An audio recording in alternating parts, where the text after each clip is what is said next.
Hello दोस्तों, आज की कहानी है एक अंधी माँ की। गांव में एक विधवा अंधी औरत रहती थी। उसका एक बेटा था जिसके पालन पोषण की सारी जिम्मेदारी उसके कंधों पर भी थी। वह अपने बेटे को पढ़ा लिखा कर एक बहुत बड़ा आदमी बनाना चाहती थी, इसलिए उसने उसका दाखिला गांव के सबसे अच्छे स्कूल में करवा दिया। वह दिन रात मेहनत करती ताकि बेटे की स्कूल की फीस दे सके। बेटे के स्कूल के बच्चे उसे माँ के बारे में जानते थे। वे सब उसे अंधी का बेटा कहकर चिढ़ाते थे। बेटा इससे बहुत परेशान हो गया था।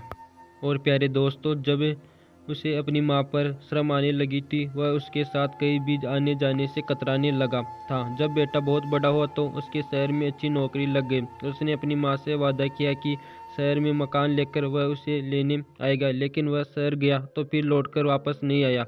उसकी अंधी माँ उसका इंतजार करती रह गई। कई महीने बीत गए, बेटे की कोई खबर नहीं आई। वह एक दिन उसे नहीं रहा गया और वह बेटे से मिलने शहर चली गई।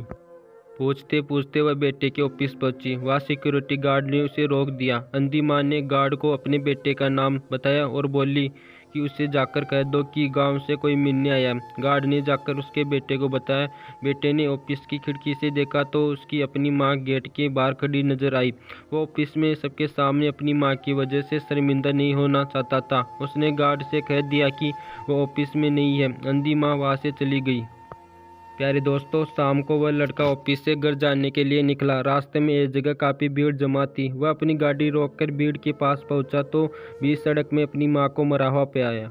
उसके हाथ में एक चिट्ठी लिखी थी जिसमें लिखा था कि बेटा, बड़े दिन हो गए, तेरी कोई खबर नहीं मिली। चिंता हो रही थी इसलिए तुझसे मिलने चली आई। तू तो अब बड़ा आदमी बन गया रे। तुझसे मिलना अब शायद मुझे गरीब की किस्मत में नहीं है, लेकिन मैं बहुत खुश हूँ कि तेरे लिए तूने अपना ही नहीं मेरा भी सपना पूरा किया। मलाल है कि तेरी तरक्की देख नहीं सकती। काश बचपन में तेरी आंखें में सरिया न घुसा होता और मुझे तुम्हें अपनी आंखें न देनी पड़ती होती तो तेरी तरक्की अपनी आंखों से देखकर सुकून से मरती। तेरी अंधी माँ। चिट्ठी पढ़कर बेटा फूट फूट कर रोने लगा। जिस अंधी माँ पर उसे शर्म आती थी, उसने उसके लिए कितना बड़ा बलिदान किया था। वह आत्मा गलाने से भर उठा और जिंदगी भर खुद को माफ नहीं कर सका। यह थी अंधी माँ की कहानी। यदि कहानी अच्छी लगी तो चैनल को सब्सक्राइब करें।